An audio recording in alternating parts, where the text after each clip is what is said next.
Allen Raymond Felton. Not a great line in the stat sheet, but he set the tone in the first quarter for what became a game that was won in the first quarter. I remember last time the Knicks played the Bucks, it was Brandon Knight that hit the game-winning shot over him, and Raymond Felton remembered that, and he wanted to get off and get his team off to a good start. And that's exactly what he did. He's always been the engine for this team. When he plays well, the team plays well. He's aggressive, hitting that outside shot. When they go under a screen on him, go right ahead and do that, Raymond. And also dribble penetration and a finish at the rim, which is always important when it comes to point guard play, LJ. And I really think what you saw is the ball movement that came from his aggressiveness. And it was great ball movement for the Knicks in the first quarter, getting off to a good start in an afternoon game, of course. Exactly. Very important for this team. Exactly. Like you said, he got off early, and for him to get off early, that's what he needs. I mean, I think it's all confidence with Ray. Once his confidence is up, and, you know, it's kind of fragile with him right now, but once his confidence is up, I think Ray does real well. Well, that was your matchup to watch. Exactly. Nicely called by Larry Johnson. Of course.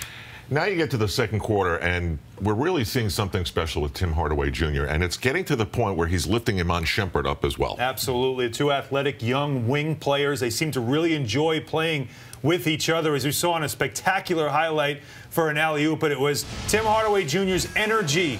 He really, when he comes into a game, that's it. And here's that highlight I was talking about. What a spectacular finish. A fast break where the ball never touched the ground, and he can take it to the rim as well. And he can do this, put it on the floor. That's one area of his game that he's gotten better at, not just a jump shooter anymore. And Larry used to play against his dad, and DNA is a powerful thing. It also, you know it is. And also competition is a powerful thing. To have those two young guys going at each other like they are, they're just making each other's better.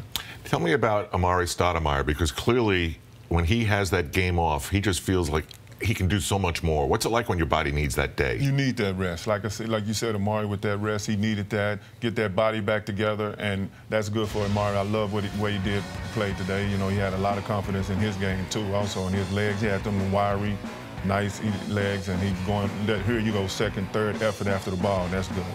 Now, Larry, you've been through this later in your career as well, when your body just doesn't feel it, doesn't have it. When you can get a game off, that next game, you've got to feel like your old self again.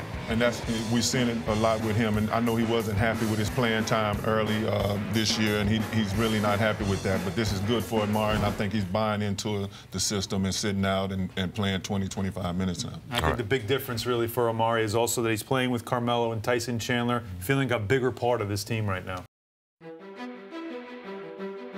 Wednesday on MSG Network. It's a big showdown at the Garden. Nice spindles. Melo and the Knicks. George and the Pacers. Join Mike Breen, Clyde Frazier, and MSG Network as the Knicks and Pacers collide. And throws it down. Live coverage begins with Visa Game Night at 7:30. Then New York and Indiana tip off at 8. Wednesday on MSG Network.